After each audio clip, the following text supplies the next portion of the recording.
ओम यो ब्रह्माणं विदधाति पूर्वं यो वै वेदांश्च प्रहिणोति तस्मै तंहदेवम् आत्मबुद्धिप्रकाशं मुमुक्षुर्वै शरणमहं प्रपद्ये। श्वेताश्वतर उपनिषद द्वितीयोध्याय 13 नंबर मंत्र। लघुत्वम आरोग्यम अलोलुपत्वम वर्णप्रसाद स्वरसौष्ठवंच गंधशुभो मूत्रपुरीशमल्पम योग प्रवृत्तिम प्रथमां वदन्ति।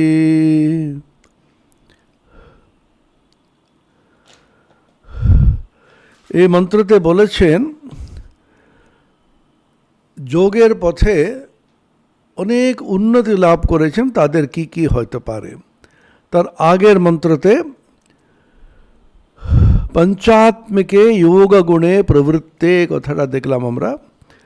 পৃথিবী জল অগ্নি বায়ু আকাশ এই অভিব্যক্ত হলে অর্থাৎ যোগ শাস্ত্रोक्त পঞ্চভূতের পঞ্চগুণ যোগীর নিকট প্রকটিত হইলে সে যোগীর দেহ যোগাগ্নি দ্বারা বিশোধিত হয় এবং ওই বিমল শরীর প্রাপ্ত যোগীর রোগ জরা মৃত্যু বিনষ্ট হয়। এর রহস্যটা হচ্ছে এই শরীর পঞ্চভূতের দ্বারা তৈরি। পঞ্চভূত আমরা জানি সাংখ্যতে চতুর্বিংশতি তত্ত্বের মধ্যে প্রথমটা হচ্ছে পঞ্চমহাভূত। পৃথিব্যপ তেজ মরুত আকাশ এটাকে বলে পঞ্চমহাভূত। পৃথিবী, তেজ মানে অগ্নি, মরুত বায়ু, জল আপ এবং আকাশ, এই পাঁচটাকে বলা হয় পঞ্চমহাভূত। এই সমস্ত পৃথিবী পঞ্চমহাভূতের দ্বারা তৈরি আর আমাদের শরীর পঞ্চমহাভূতের দ্বারা সৃষ্ট। এবং পঞ্চমহাভূতের যে বিশেষ তত্ত্বগুলোকে যোগী যখন উদ্ঘাটন করেন তার পঞ্চগুণ যোগশাস্ত্রোক্ত যোগের নিকট প্রকটিত হয়।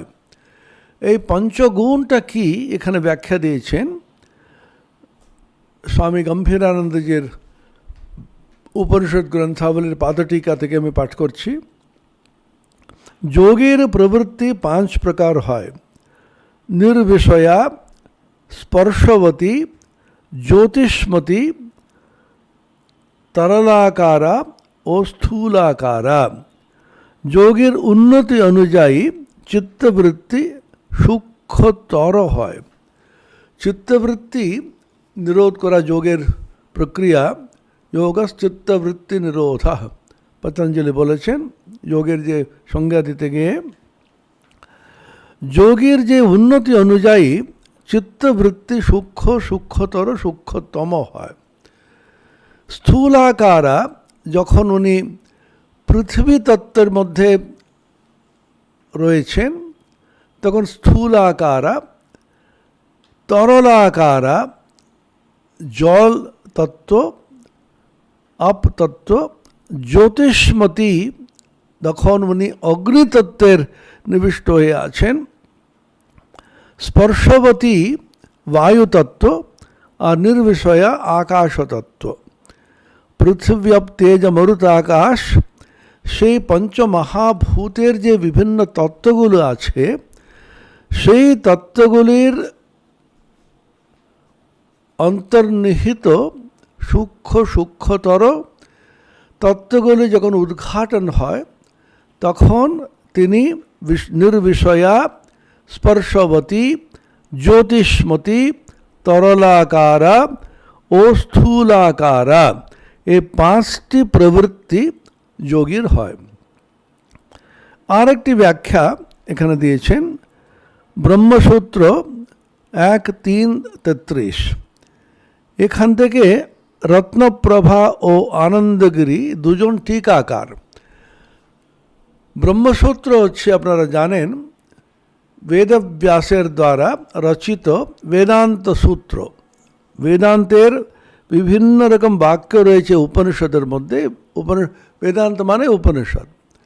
উপনিষদের যে বাক্যগুলিকে সমন্বয় ঘটাবার জন্য, তা তাৎপর্য জানাবার জন্য বিভিন্ন বাক্যগুলিকে নিয়ে সূত্রাকারে তার সমন্বয় ব্যাখ্যা করেছেন বেদব্যাস। এটাকে বেদব্যাস রচিত বেদান্ত সূত্র, ব্রহ্মসূত্র বলা হয়। সূত্র মানে একটি ছোট্ট বাক্য, তার মধ্যে কোনো কোনো সময় দুটি শব্দ থাকতে পারে, একটি মাত্র শব্দ থাকতে পারে, আর বিশদ বাক্যের রূপে না হয়ে এটা সূত্রাকারে বলা হয়। এই ব্রহ্মসূত্রের ব্যাখ্যা আচার্যরা সকলে করেছেন।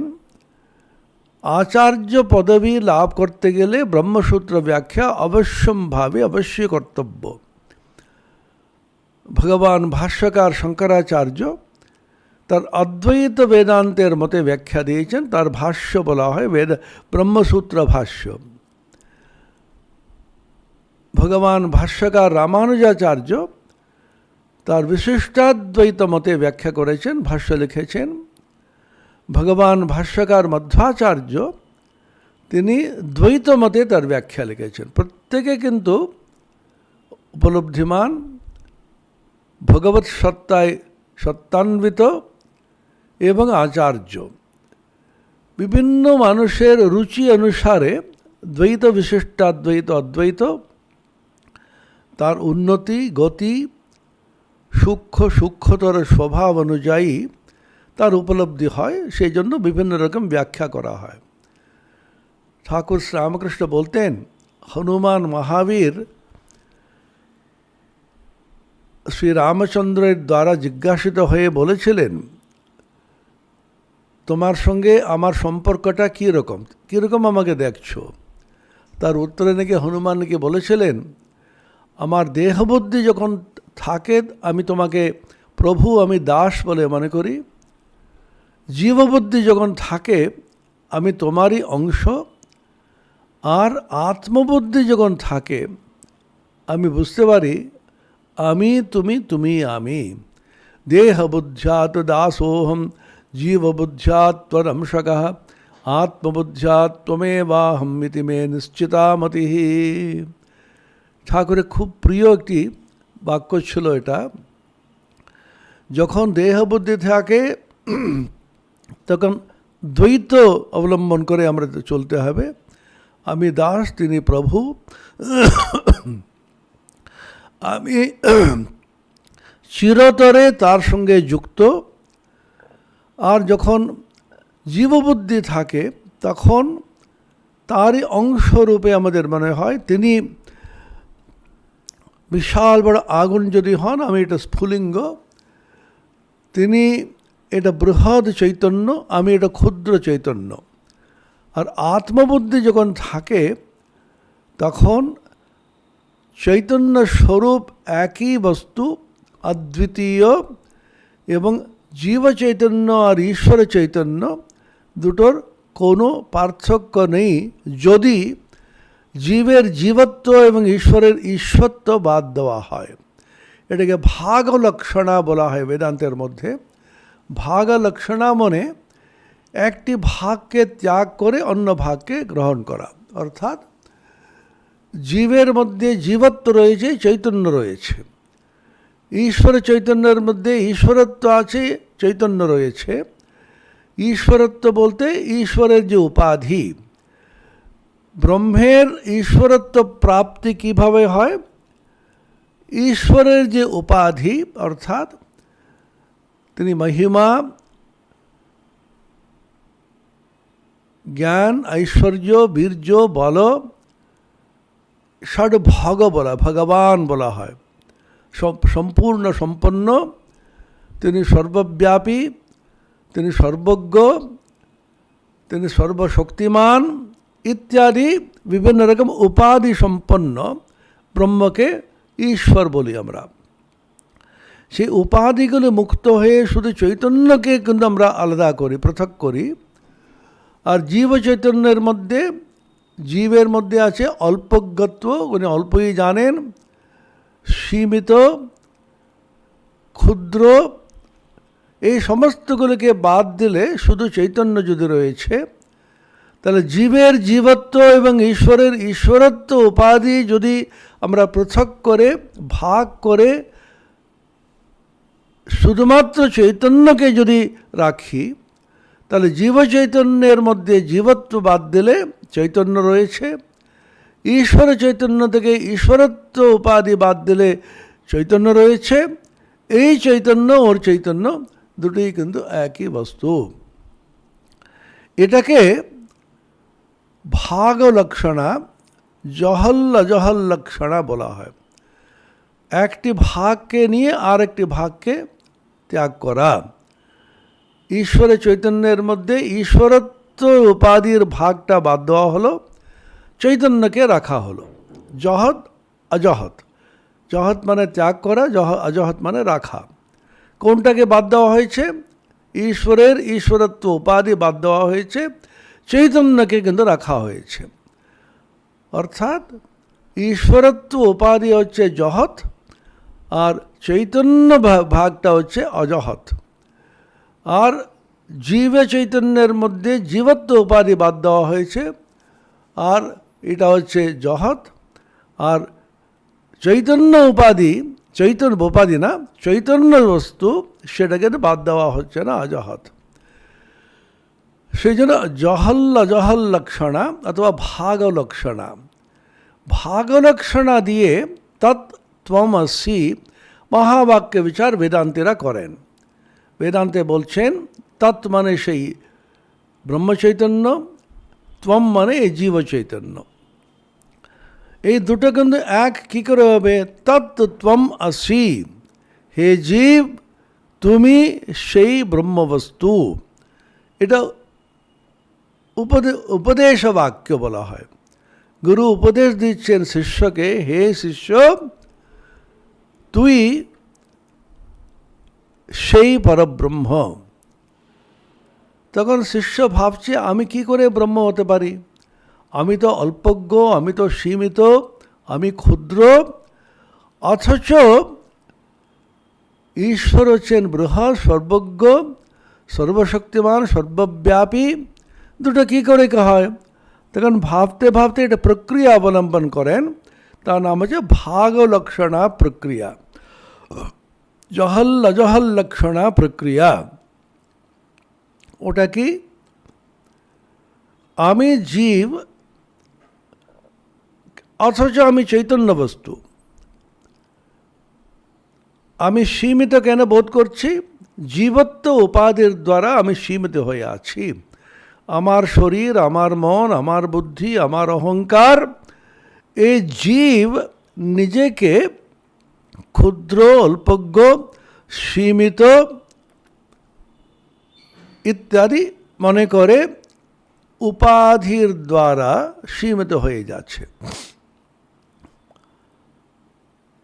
জীব তখন ভাবছে, শিষ্য যখন ভাবছে, এই উপাধিকে যদি বাদ দিই এবং চৈতন্যকে শুধু আমি রাখি,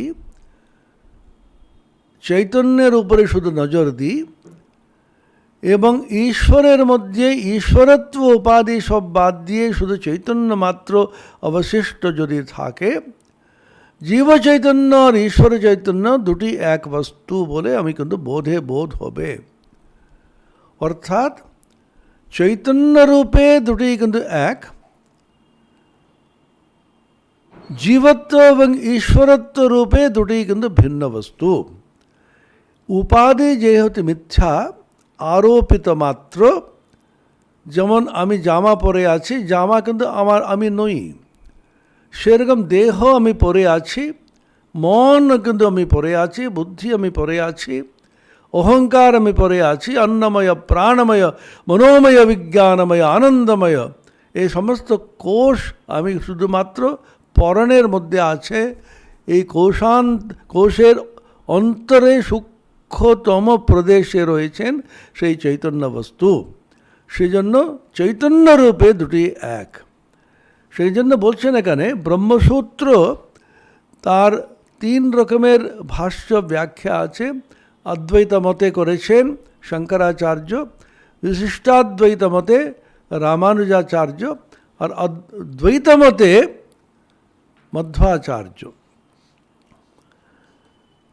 এখানে ব্যাখ্যা করেছে পদতল থেকে জানু পর্যন্ত অংশকে পৃথিবী, জানু থেকে নাভি পর্যন্ত জল, নাভি থেকে গ্রীবা পর্যন্ত অগ্নি অথবা তেজ, গ্রীবা থেকে কেশাগ্র পর্যন্ত বায়ু, এবং ওই স্থান থেকে মস্তকের উপর পর্যন্ত দেহাংশকে আকাশ রূপে চিন্তা করিতে হয়। ওই ধারণা পাকা হয়ে পঞ্চভূত বশীকৃত হইলে অণিমাদি যোগগুণের উদ্ভব হয়। অণিমা, গরিমা, লঘিমা, এটাকে বলে অষ্টমহাসিদ্ধি বলা হয় যোগের। এটা হচ্ছে শেষ সিদ্ধি, অত্যন্ত শ্রেষ্ঠ সিদ্ধি। এই সমস্ত ঠাকুর স্বামীজি এদের মধ্যে ছিল। সমস্তগুলোকে ওরা সম্বরণ করে লোক কল্যাণের জন্য অতি সাধারণভাবে কিন্তু জীবনটা কাটিয়ে দিলেন। তারপর যোগ অভিব্যক্ত তেজোময়ী দেহ প্রাপ্তি হয়, অতঃপর জরাদি থাকে না। এই ব্রহ্মসূত্রে যে অদ্বৈত মতের শঙ্করাচার্যের ব্যাখ্যা ভাষ্য, তার উপরে অনেকগুলো টিকা রয়েছে। টিকা বলতে ভাষ্যকে বোঝার জন্য আরেকটি বিশদ টিপ্পণী অথবা টিকা ব্যাখ্যা। তার মধ্যে অন্যতম হচ্ছে আনন্দগিরি। আনন্দগিরি শঙ্করাচার্যের প্রত্যেকটি ভাষ্যের উপনিষদ, গীতা এবং ব্রহ্মসূত্র তার টিকা রচনা করেছেন।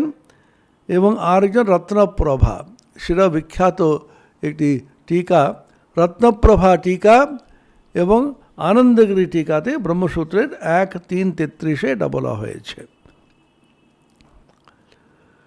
এখন বলছেন লঘুত্বম আরোগ্যম আলোলুপত্বম বর্ণপ্রসাদ স্বর সৌষ্ঠবঞ্চ গন্ধ শুভো মূত্রপুরীশমল্পম যোগ প্রবৃত্তিম প্রথমাম বদন্তি। কি ওটা? শরীরের লঘুতা। শরীর অত্যন্ত হালকা, লঘু বলে মনে হয় যেন আকাশে উড়ে যাচ্ছি, যেমন তুলোর মতন হয়ে যায় শরীর। সেটা আপনি দেখবেন যখন ঠাকুরের ছবি তোলা হয়েছিল, ঠাকুর সমাধিস্থ হয়ে গিয়েছিলেন, নরেন কিন্তু ছবির ব্যবস্থা করেছিল। নরেন্দ্র निर्गुण निराकार नित्य शुद्ध मत ब्रह्मस्वरूप के अवतीर्ण भगवान रूपे आमादेर सामने तुले धरलेन नर ऋषिर द्वारा এটা সম্ভব। নারায়ণকে টেনে নিয়ে আসেন, নারায়ণকে জগৎ কল্যাণের জন্য জগতে রাখার কাজটা হচ্ছে নর ঋষি। এখানে স্বামী বিবেকানন্দ নরেন্দ্র। যখন ছবি তোলা হবে, ঠাকুর একদিকে একটু বেঁকে গিয়েছিলেন সম্ভবত সমাধিবশত, সেটাকে ঠিক করতে গিয়ে স্বামীজি নাকি এরকম একটু ঠিক করেছিলেন, তখন সমস্ত শরীর নাকি উপরে উঠে গিয়েছিল, একেবারে তুলোর মতন নাকি ছিল, এত হালকা। শরীরের লঘুতা আপনি দেখবেন আমরাও সাধারণভাবেই যখন তামসিক অথবা রাজসিক ভাব যখন আসে, আমরা নিজে নিজে বোধ করি শরীর যেন একেবারে খুব একটা জড়তা এসে গেছে, আমার যেন একটা হেভি লাগছে, খুব ভারী ভারী লাগছে শরীর মনে করি না। অর্থাৎ সত্ত্বগুণের বৃদ্ধি যতটা হয় ততটাই শরীর কিন্তু লঘু, অত্যন্ত হালকা বোধ হয়। সত্ত্বগুণ যদি কমে গিয়ে রজোগুণ তমোগুণ যখন হয়, শরীর যেন অত্যন্ত ভারী ভারী মনে হবে, সেজন্য শরীরের লঘুতা। তারপরে শরীর আর মনের রোগহীনতা, আরোগ্যম। শরীরের রোগও হবে না, মনের রোগও হবে না। শরীরের রোগকে সংস্কৃতে বলা হয় ব্যাধি, আর মনের রোগকে বলা হয় আধি। আধি এবং ব্যাধি দুটো শব্দ ব্যবহার করি আমরা। আধি মানে মনের রোগ, ব্যাধি মানে শরীরের রোগ। শরীর মন দুটোই কিন্তু সম্পূর্ণ আরোগ্য লাভ করবে, কোনো রোগ থাকবে না। এইগুলো হচ্ছে যোগী বিভিন্ন সোপানে উত্তীর্ণ হয়, এই লক্ষণগুলি প্রাপ্ত হয়। লোভহীনতা, অলোলুপত্বম। লোলুপত্বম না লোভ। লোভ, কাম, ক্রোধ, লোভ, মোহ, মদ, মাৎসর্য, যার ষড় রিপুর কথা বলা হয়েছে, লোভটা সাংঘাতিক জিনিস। আমার একটা বস্তুর কোনো প্রয়োজন নেই, প্রয়োজন না হলেও ওটা কিন্তু আমি কিন্তু নিতে চাইছি, লোভ। আমার প্রয়োজন আছে কি না প্রশ্ন না, একটা পাওয়া গেছে, এটা চাই, ওটা চাই, ওটা চাই। লোভ, কামনা, কামনা না পূর্ণ হলে ক্রোধ। কাম, ক্রোধ, লোভ, এটা কেন? মোহবশত হয়। সেই জন্য যোগী যত উন্নতি প্রাপ্ত হবে তাদের কিন্তু নির্লোভ হবে, আলোলুপত্বম। তারপরে বর্ণপ্রসাদ, এটাও দেখা যায় যোগীর যে মধ্যে একটা অপূর্ব একটা কান্তি, উজ্জ্বল কান্তি এটা বিচ্ছুরিত হয়। ঠাকুরের সম্বন্ধে বলা হতো, মা বলছেন ঠাকুর তাবিজ যেটা পরতেন সোনার, তার গায়ের রঙের সঙ্গে নাকি মিলে যেত, এত অপূর্ব সুবর্ণের মতন কান্তি ছিল ঠাকুরের। মা বলছেন নিজেকে দেহ দেখিয়ে বলছেন, আমারও প্রচণ্ড উজ্জ্বল একটি কান্তিময় শরীর ছিল। ধীরে ধীরে ধীরে যখন শরীর ধারণ করার জন্য রাধুর সঙ্গে উনি তথা আপাত দৃষ্টিতে আসক্তি অবলম্বন করে যাতে মন নিচে থাকে, এই লীলা উনি করে গেলেন। তারপরে বলছেন আস্তে আস্তে শরীরটা একটুখানি যেন কৃষ্ণবর্ণ প্রাপ্তি হলো। ঠাকুর বলছেন এত উজ্জ্বল কান্তি ছিল ঠাকুরের শরীরের বর্ণ, সমস্ত লোকেরা এসে হা করে তাকিয়ে থাকলো। তখন ঠাকুর বলছেন আমাদের বর্তমান যুগে শরীরের কান্তি বৃদ্ধি করার জন্য কত রকমের ব্যবস্থা, মেকআপ আমরা মানুষ করে যাচ্ছে। এখানে অদ্ভুত একটি মানুষ, নূতন মানুষ এসেছে, তিনি বলছেন মা ভিতরে ঢুকে যাও, ভিতরে ঢুকে যাও, আমি বাইরের কান্তি চাই না। সমস্ত মানুষ কিন্তু এই কান্তির দ্বারা আকৃষ্ট হয়ে আসবে চাই না। যারা আধ্যাত্মিক অন্তর্দৃষ্টি সম্পন্ন ব্যক্তি, অন্তরের যে কান্তি, অন্তরের যে ঔজ্জ্বল্যের দ্বারা আকৃষ্ট হয়ে আসবে, ওরাই কিন্তু যেন ওখানে আসে, অন্যদের আমার কোনো প্রয়োজন নেই। এটা অদ্ভুত জিনিস। এটা একটি ঘটনা আছে ঠাকুরের জীবনীতে। ঠাকুর শিহরে যাবেন, হৃদয়রামের বাড়ি, কামারপুকুর থেকে বেরিয়েছেন। এত অপূর্ব শোভা কান্তি ছিল, চারিদিকে লোকজন তাকিয়ে আছে ঠাকুরের কান্তির দিকে। বিশেষ করে মহিলারা কিন্তু আধ্যাত্মিক অন্তর্দৃষ্টি সম্পন্ন হন সাধারণত। ওরা খুব ভালো বুঝতে পারেন আধ্যাত্মিক স্তরে কে উন্নত, সেন্সিটিভিটি আমরা বলি, সংবেদনশীলতা তাদের প্রকৃতি কিন্তু অনেক বেশি কিন্তু প্রদান করেছেন। ঠাকুরকে দেখে ওনার অপূর্ব শোভা দেখে মুগ্ধ হয়ে সব তাকিয়ে আছে। এত ভিড় হয়ে গেল, ঠাকুর হৃদয়রামকে বলছেন হৃদয় কী হয়েছে, এতগুলো লোক তাকিয়ে আছে কেন, এত ভিড় কেন? হৃদয়রাম সরলভাবে বলল মামা তোমাকে দেখে অপূর্ব ভালো লাগে, লাল পেড়ে কাপড় পরেছ, পান খেয়ে ঠোঁট লাল হয়েছে, এত সুন্দর দেখাচ্ছে তোমাকে, সেজন্য সব তাকাতে এসছে, দেখতে এসছে। ঠাকুর বিরক্ত হয়ে বলছেন ছি, এটা দেখতে, এই খোলকে দেখতে এসছে, আমি যাবই না। সঙ্গে সঙ্গে ভিতরে ঢুকে পড়লেন, সব কাপড় টাপড় খুলে বলছেন সমাধিস্থ হয়ে গেছিলেন। সাধারণ মানুষ যেটাকে বৃদ্ধি করার জন্য কত রকমের চেষ্টা করে যাচ্ছে, $1 মিলিয়ন বিজনেস, মেকআপ, সেন্ট ইত্যাদি, সমস্ত উপেক্ষা করে অন্তর্জগতের যে কান্তি যেন উজ্জ্বল যেন পারে। আর যোগের পথে যত অগ্রসর হব আমরা, ততই শরীরের কান্তি বেড়ে যায়। বর্ণপ্রসাদ স্বর সৌষ্ঠবম চ, কণ্ঠস্বরে যে মাধুর্য, স্বামীজি বলছেন রাজযোগের মধ্যে আছে, আমি কখনো কোনো যোগীকে দেখিনি সে কণ্ঠস্বর অত্যন্ত কর্কশ। কণ্ঠস্বর যোগীর এত মধুর হবে।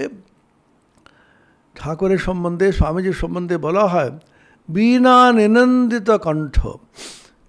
বীণা বাজালে যেমন একটা মধুর স্বর আসে, ঠাকুরের গান, ঠাকুরের কথা, স্বামীজির গান এত সুন্দর মাধুর্যমণ্ডিত নাকি থাকত। সিস্টার ক্রিস্টিন, আমেরিকান শিষ্যা স্বামীজির, তিনি তার স্মৃতিকথায় লিখছেন, ভারতবর্ষের সম্বন্ধে আমাদের ভালোবাসার টান জন্মালো যখন সেই মধুর কণ্ঠে স্বামীজি ভারত বলে উচ্চারণ করতেন। Our love for India began when we listened to Swami Vivekananda saying India in that musical voice of his. একবারে ঘণ্টার নিনাদ, বীণার নিনাদ এমন এত মাধুর্যমণ্ডিত হয়, সেরকম নাকি ঠাকুর স্বামীজির ছিল। সেজন্য বলছে যোগ পথে যত অগ্রসর হবে ততই স্বরের যে মাধুর্য, বর্ণপ্রসাদ স্বর সৌষ্ঠবম চ, গন্ধ, মধুর গন্ধ, বলছে গন্ধ শুভ। যোগী যখন যান, একটা খুব সুগন্ধ, চন্দনের সুগন্ধ, সুন্দর ফুলের সুগন্ধের মতন নাকি হয়। কালনাতে ঠাকুর একবার গিয়েছিলেন অনিমন্ত্রিত হয়ে।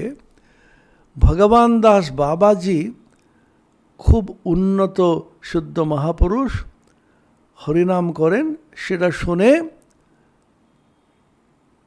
তার সঙ্গে সাক্ষাৎকার করতে চলে গেলেন। মনে রাখতে হবে, ঠাকুর নিজে নিজে অনিমন্ত্রিত হয়ে সর্বত্র যেতেন এই কারণে বিভিন্ন ক্ষেত্রে যে সাধকেরা, সিদ্ধ মহাপুরুষেরা ছিল এবং অত্যন্ত উন্নত স্থিতি লাভ করার পরেও খানিকটা বাকি আছে, আর একটু বাকি রইল, সেটাকে পূরণ করার জন্য, ওদের কৃপা করার জন্য অবতীর্ণ ভগবান শ্রীরামকৃষ্ণ নিজেই চলে যেতেন। বিদ্যাসাগরের কাছে গেলেন, ঈশ্বরচন্দ্র বিদ্যাসাগরের কাছে উনি নিজেই চলে গেলেন।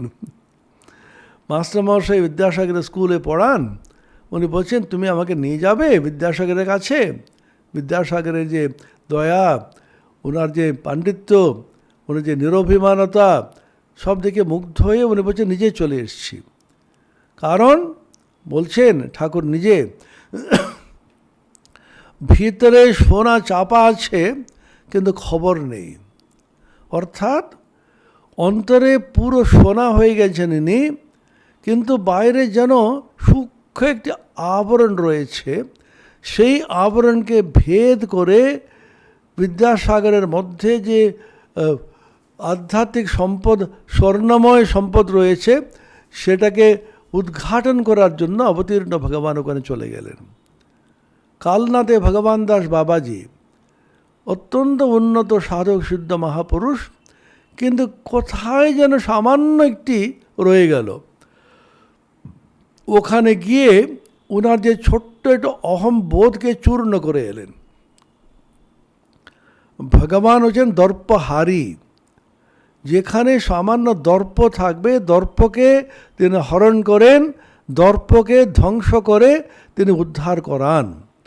কালীয় মর্ধন যেটা আছে না ভাগবতে, তার তাৎপর্য এই, কালী একটা বিষাক্ত সর্প ছিল, সে একটা দেবতা, কিন্তু কি অভিশপ্ত হয়ে সর্প হয়ে গেল। তার অনেকগুলো ফণী ছিল, সমস্ত যমুনার জলটাকে বিষাক্ত করে ছাড়লো। সমস্ত মানুষরা এসে বলে, হে প্রভু কৃষ্ণ, আমাদের বাঁচাও, এই সর্প আমাদের কিন্তু অস্থির করে দিচ্ছি, আমরা কিন্তু জল খেতে পারছি না, জল নিতে পারছি না। তখন গিয়ে কালীয়কে উনি দমন করলেন। তখন কালীকে জিজ্ঞাসা করলেন, হে কালীয়, এতগুলো লোক এসে জল খায়, এতগুলো লোক এসে স্নান করে, তুই এরকম করছিস কেন?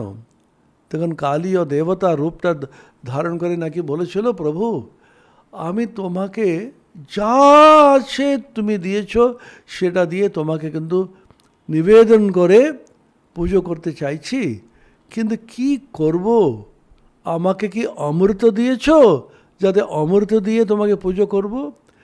তুমি যা দিয়েছ সে নিয়ে তোমাকে পুজো করছি। মুখটা খুললেই আমাদের বিষ আসছে। এই ঘটনা আছে গিরিশচন্দ্র ঘোষ এবং শ্রীরামকৃষ্ণের। কীরকম ভাগবতের যে শ্রীকৃষ্ণের লীলা, মহাভারতের কৃষ্ণলীলা, রামায়ণে রামলীলা, এই সঙ্গে কীভাবে ঠাকুর শ্রীরামকৃষ্ণ স্বামীজির অসাধারণ মিল পাওয়া যায়। যে রাম যে কৃষ্ণ সেই ইদানিং রামকৃষ্ণ, কিন্তু তোদের বেদান্তের দিকে নয়। ঠাকুর বললেন না, বেদান্তের দিকে তো সবই তো অবতার, বেদান্তে অবতার নেই, ভক্তিরই অবতার, শক্তিরই অবতার। গিরিশচন্দ্র ঘোষ একবার অত্যন্ত মত্ত হয়ে এমন একটা মাতালামি করে গেল, ঠাকুরের কাছে গিয়ে অশ্লীল, অসভ্য, অশ্রাব্য ভাষায় ঠাকুরকে গালি দিয়ে গেলেন। যখন চলে গেল, সঙ্গে যে ভক্তরা ছিল তো অত্যন্ত বিরক্ত। ঠাকুর বললেন, একে কী করা যায় বলো তো, এমন একটা উৎপাত করছে। কেউ কেউ বললো পা কেটে দিতে হবে, ওকে আসতে দিতে নেই ইত্যাদি। উনি রামচন্দ্র দত্তকে জিজ্ঞাসা করলেন। রামচন্দ্র খুবই উন্নত ধী সম্পন্ন ব্যক্তি ছিলেন। তিনি বললেন, সোজা উত্তর না দিয়ে ভাগবতের এই শ্লোক উদ্ধৃতি দিয়ে বললেন, কালীয় শ্রীকৃষ্ণকে বলেছিল, প্রভু তুমি যা দিয়েছ সে দিয়ে তোমাকে কিন্তু পুজো করতে চাইছি, উপহার দিতে চাইছি। তুমি আমাকে অমৃত দিয়েছ যাতে অমৃত দিয়ে পূজা করব। মুখটা খুললেই বিষটাই আসছে। অর্থটা স্পষ্ট। হে ঠাকুর, তুমি গিরিশচন্দ্র ঘোষকে এইরকম স্বভাব দিয়েছ, সে দিয়ে তোমাকে গালি দিয়ে গেল, সেই পূজা ওর। ঠাকুর প্রসন্ন হয়ে বললেন, করুণা কাকে বলে? ঠিক বলেছে, চলো গিরিশকে দেখে আসি। তখন গভীর রাত, 12:30 1টা হয়তো হবে। একটি উনি গাড়ি নিয়ে, তখন ঘোড়া গাড়ি নিয়ে সোজা চলে গেলেন বাগবাজারে গিরিশচন্দ্র ঘোষের কাছে। এইগুলো স্মরণ করলেই কিন্তু মুক্তি পেয়ে যাব। কি এক একটি ঘটনা দেখুন। করুণার অবতার, প্রেম ঘন মূর্তি গিরিশচন্দ্র ঘোষ আবার হুঁশ ফিরে এসছে। নিজের গর্হিত অপরাধ স্মরণ করে কান্নায় ভেঙে পড়েছেন। কাঁদতে কাঁদতে কাঁদতে বলছেন, আমি কী যে পাপ করলাম, আমি শরীর রাখবো না, আমি শরীরকে ত্যাগ করে শেষ করে দেবো নিজেকে। এমন কাঁদছে। তখন ঠাকুর সামনে উপস্থিত। ও হে গিরিশ! তখন গিরিশচন্দ্র ঘোষ ঠাকুরের চরণ ধরে আর তার অশ্রুতে ঠাকুরের চরণ যেন পুরো ধুয়ে দিলেন, এমন কাঁদছেন। তখন অদ্ভুত একটা কথা বলছেন, প্রভু তুমি যদি আজকে না আসতে, তোমাকে অবতার বলে কিন্তু বলতাম না আমি। সিদ্ধ মহাপুরুষ, ঈশ্বরময় পুরুষ, অত্যন্ত উন্নত একজন ঈশ্বরময় একটি মহাপুরুষ বলতাম, অবতার বলতাম না। অবতার ছাড়া এত করুণা কারো থাকতে পারে না, পারে না, পারে না। আমি কে? আমার মতন অপরাধী, আমার মতন পাপী, আমার মতন লম্পট, আমার মতন মাতাল পৃথিবীতে নেই। আমি যেখানে বসবো সেখানে 7 ফুট পুরো অপবিত্র হয়ে যায়। আমি কি যে তোমাকে বলে এলাম, তারপরেও কি অসীম ক্ষমা করুণা, তুমি নিজে ছুটে চলে এলে আমাকে দেখতে, আমি কি করব তোমাকে। ঠিক সেরকম কালীও কেন? দর্প হরণ করার জন্য। কালী এটা হচ্ছে আমাদের অহংকার। সহস্র ফণি ধরে অহংকার বিভিন্ন রকমের ঘোরে। অহংকার এমন অদ্ভুত একটি বহু ফণি ধরা সাপ, বিষাক্ত সাপ। আজকে একরকম তার প্রতিক্রিয়া হয়, কালকে একরকম তার অভিব্যক্তি হয়, পরশুদিন অন্যরকম হয়। বিভিন্ন রকমের অভিব্যক্তি হতে হতে হতে সহস্র ফণি ধরা একটা সর্প কিছুতেই কিন্তু দমন করা যাবে না। সবচেয়ে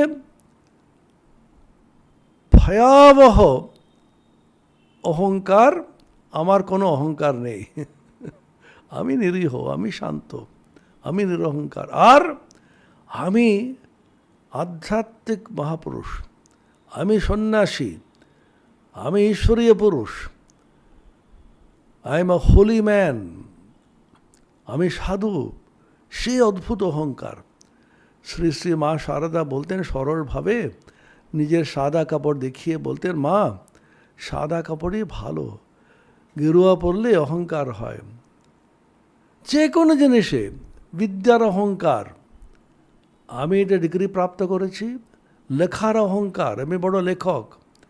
বক্তার অহংকার, আমি বড় বক্তা।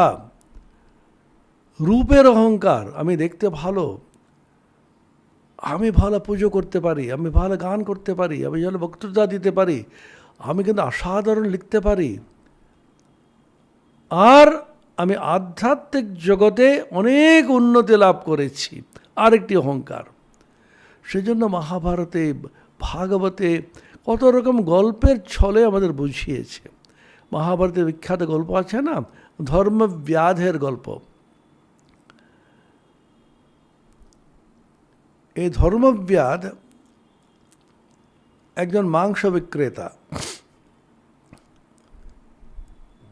নিজের কর্তব্য নিষ্কামভাবে ঈশ্বর আরাধনা স্বরূপ করতে করতে চিত্তশুদ্ধি প্রাপ্ত হয়ে ওনার অনেক উন্নত অবস্থা হয়ে গিয়েছিল।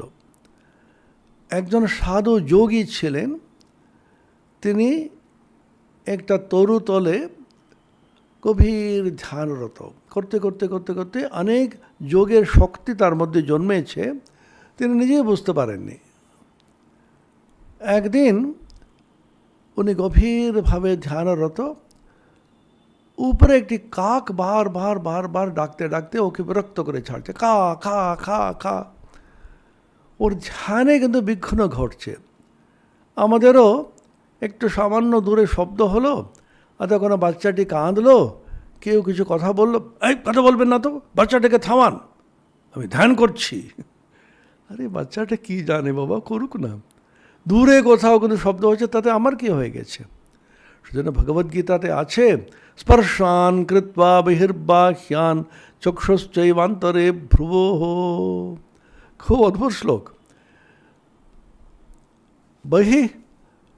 বাহ্যান শব্দান বহিঃকৃত্বা, কি অর্থ হলো? বাহিরের শব্দগুলোকে বাহির করো। আরে বাহির তো রয়েছে, এটা বাহির করা মানেটা হলো, শব্দ বাহিরে থাকলেও আমার অন্তরে শব্দটা শুনছি কেন? শব্দ হয়েছে ওখানে, আমি শুনছি এখানে, এবং বলছি এত শব্দ কেন হচ্ছে ওখানে? শব্দ তো বাইরে হচ্ছে, তুমি এখানে শুনছে কেন? এর যে যোগী স্বামী শারদানন্দের যে জীবনেতে আছে না, গোলাপ মা খুব রাগ করতেন। পাগলের কারখানা, খ্যাপার হাট বাজার উদ্বোধন, এত চেঁচামেচি হচ্ছে, গোলাপ মা প্রচণ্ড চেঁচিয়ে বলছেন, কি তোমরা গোলমাল করছো? মা বিশ্রাম করছেন উপরে, শরৎ আবার বই লিখছে নিচে বসে, চুপ করো তোমরা। এমন চেঁচালেন, শরৎ মার ডেকে বললেন, গোলাপ ওরা তো পাগল চেঁচাচ্ছে, করুক না, তুমি তাদের চেয়ে বেশি চেঁচাচ্ছ কেন? আমি আমার কর্ণদ্বয় কানগুলিকে বলে দিচ্ছি কোনো শব্দ শুনবি না।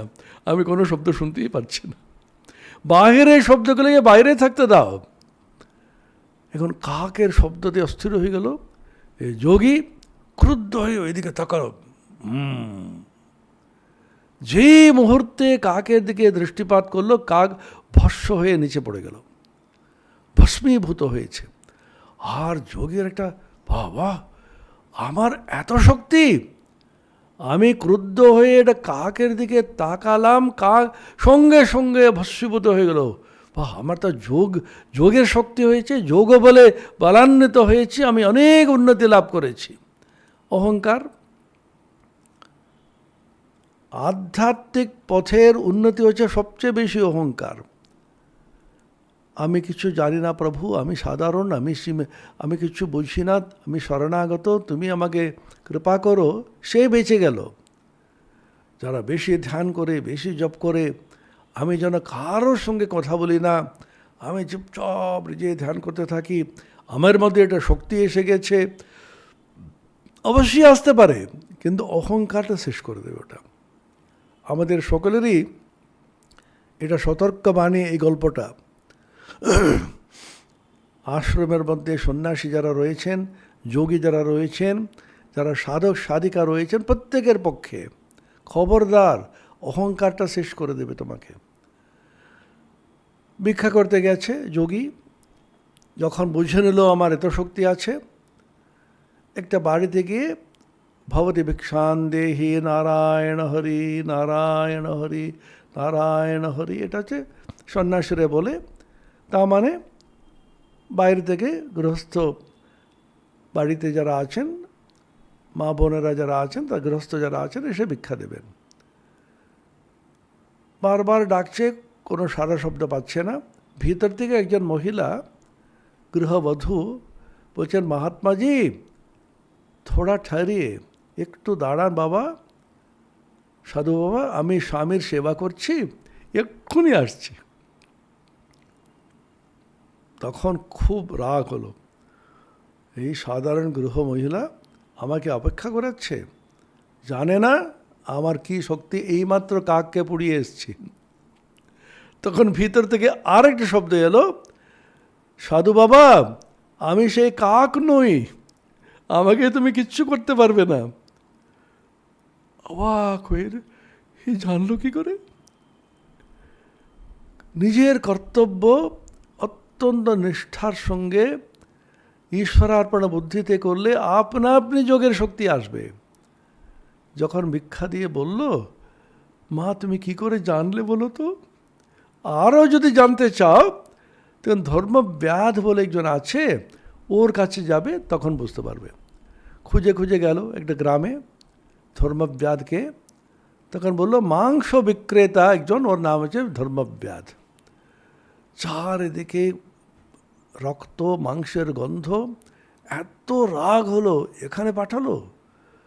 তখন খুঁজে যখন গেল ধর্মব্যাধের কাছে, তখন বাবাজি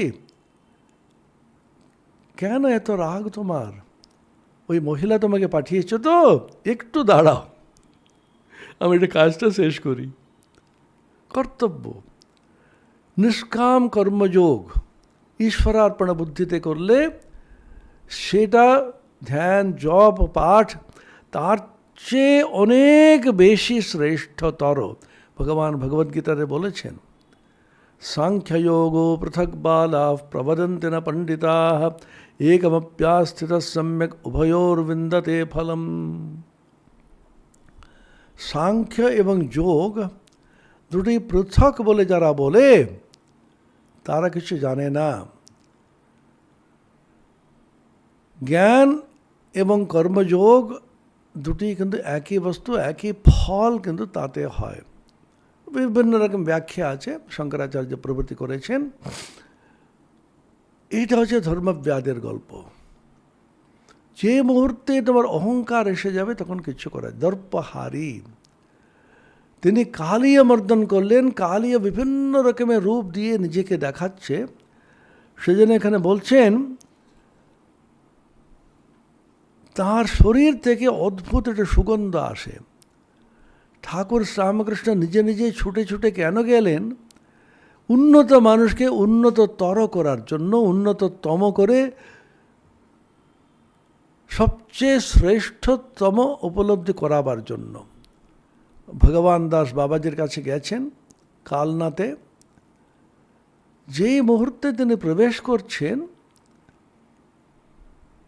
তিনি প্রবচন করছেন, হরিসভা হচ্ছে, তখন হরিসভাকে প্রবচনকে থামিয়ে তিনি বলছেন, একজন মহাপুরুষের আগমন হয়েছে, আমি কিন্তু গন্ধ পাচ্ছি। এটা কিন্তু ভৌতিক সাধারণ গন্ধ না, সেন্টের গন্ধ না, এটা আধ্যাত্মিক একটি সুগন্ধ। সূক্ষ্ম যারা আধ্যাত্মিকতাতে অতি সূক্ষ্ম স্তর পৌঁছে গেছে তারা বুঝতে পারে। স্বামী ব্রহ্মানন্দজি দক্ষিণ ভারতে মীনাক্ষী মন্দিরে যখন গেলেন মদুরাইতে, মদুরাই মীনাক্ষী ওঙ্কার স্বরূপা, নাদ ব্রহ্মময়ী পরাৎপরময়ী ওঙ্কার বীজাক্ষরী। শঙ্করাচার্য স্তোত্রতে বলছেন নাদ ব্রহ্মময়ী, নাদ ব্রহ্ম মানে ওঙ্কার স্বরূপা। ওঙ্কার হচ্ছে অনাহত ধ্বনি। অনেক সাধকেরা কিন্তু বলেছেন মধুরাইতে মন্দিরে বসে দীর্ঘ যদি ধ্যান কেউ করে একাগ্র চিত্তে পবিত্র অন্তঃকরণে অনাহত ধ্বনি ওরা শুনতে বাধ্য। তিনি নাদ ব্রহ্মময়ী। সেই মীনাক্ষী কালীর স্বরূপ ওটা। স্বামী ব্রহ্মানন্দজি যখন ট্রেনে যাচ্ছেন আগের স্টেশনে সৌরবরম বলে, সেখানে বলছেন আমি মায়ের গন্ধ পাচ্ছি, আই এম স্মেলিং মাদার। এগুলো কি গল্প আমরা জানি না। আমরা আধ্যাত্মিক স্তরে এত নিচু অবস্থায়, অত্যন্ত স্থূল অবস্থায় আছি বলে এগুলো বুঝতে পারি না। যখন মন্দিরে যাবেন বলে বাসস্থান থেকে বেরিয়েছেন, খানিকটা যেতে যেতে গভীর সমাধিতে চলে গেলেন। ওনাকে খুব আস্তে করে হাঁটিয়ে হাঁটিয়ে নিয়ে গেল। যে মন্দিরে প্রবেশ করলেন গভীরতম সমাধিতে এমন নিমগ্ন হয়েছেন, একদম কাঠের পুতুলের মতন দাঁড়িয়ে আছেন। সব ছুটে এলো, পূজারীরা এলো, কী করবো ভেবে পাচ্ছে না। সমাধিকে ভঙ্গ করতে প্রচুর কিন্তু কষ্ট পেতে হলো। এটা হচ্ছে স্বামী ব্রহ্মানন্দ। আই এম স্মেলিং মাদার বললেন। গন্ধ শুভ মূত্রপুরী সমল্পম। মলমূত্রের স্বল্পতা, বলা হয় যোগীদের মলমূত্র ত্যাগ হয় না খুব একটা, এবং যারা বায়ুবক্ষণ করে পাহাড়ে ভাবার মতন বায়ুবক্ষণ করে থাকে দীর্ঘদিন পাহাড়ে জঙ্গলে, আর মলমূত্র ত্যাগ ওদের আদৌ হয় না, এরকম বলা হয়। অর্থাৎ সমস্ত ইন্দ্রিয়গুলোকে এমন সংযত করেছে। শ্রী মা শারদাও শৌচ করতে পারতেন না। সকালবেলা উঠে গঙ্গাতে 3:30-র মধ্যে স্নান করে ঘরে ঢুকে পড়তো, তারপরে বেরোতে পারতেন না। অনেক গ্রন্থকাররা লিখেছেন কি কষ্ট করে উনি চেপে চেপে রেখে রেখে পায়ে বাত হয়ে গেল। মনে হচ্ছে উনি মলমূত্র ত্যাগটা সম্পূর্ণ কিন্তু বর্জন করেছেন যোগ বলে। আমরা বুঝতে পারি না এটা। এগুলো শাস্ত্রতে বলা আছে। আর অসাধারণ ব্যাখ্যা আমরা কিন্তু ঠাকুর স্বামীজির মধ্যে পাচ্ছি। অলৌকিক অনেকগুলো জিনিস আছে, অলৌকিকতা ওরা পছন্দ করতেন না, বলতেন না। এগুলো অলৌকিক নয়। স্বামীজি বলেছেন এগুলো সুপার ন্যাচুরাল আমরা মনে করি বটে, এগুলো সুপার ন্যাচুরাল অতি প্রাকৃতিক মোটেই না, ন্যাচুরাল বটে, কিন্তু এই আধ্যাত্মিক নীতিগুলো আমরা জানি না। The spiritual laws which govern this supernatural phenomena we do not know, and therefore we call them supernatural. এই নীতি, এই ফর্মুলা, এই ল আমরা জানি না বলে আমরা কিন্তু সুপার ন্যাচুরাল বলি। এগুলো অত্যন্ত সাধারণ এবং ন্যাচুরাল আধ্যাত্মিক মহাপুরুষদের পক্ষে। শ্বাস বন্ধ করা ঠাকুরের তো প্রতি মুহূর্তে হতো, স্বামীজির হতো। মন কোথাও উঠে যেত, জগৎ আছে কিনা বোধ নেই। যোগ প্রবৃত্তিম প্রথমাম বদন্তি। এই হচ্ছে যোগসিদ্ধির পূর্বভাবী চিহ্ন। প্রথমাম বদন্তি বলছেন, অতি সাধারণ এগুলি। শরীরের লঘুতা, শরীর ও মনের রোগহীনতা, লোভহীনতা, উজ্জ্বল কান্তি, স্বরমাধুর্য, মধুর গন্ধ, মলমূত্রের স্বল্পতা, এই সকলকে যোগীগণ যোগসিদ্ধির পূর্বভাবী চিহ্ন বলে থাকেন। যথৈব বিম্বম মৃদয়োপলিপ্তম তেজোময়ম ভ্রাজতে তৎ সুধান্তম তদ্বাত্মতত্ত্বম প্রসীমীক্ষদেহি একঃ কৃতার্থো ভবতে वीतशोकः।